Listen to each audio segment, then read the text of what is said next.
এখন অচল হয়েছে কালাম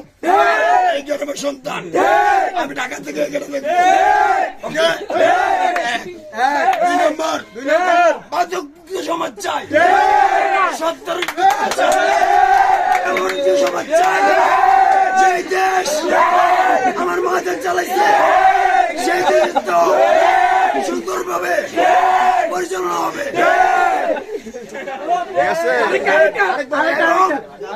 চালাবাজ থাকবে না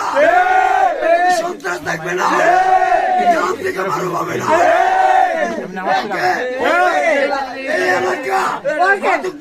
মাদক মুক্তি সাগর থাকবে না সাগর পাবেন আওয়ামী লীগ পাবেন আমার নাম নিয়ে নেবেন আমি কোন দেবো নাম্বার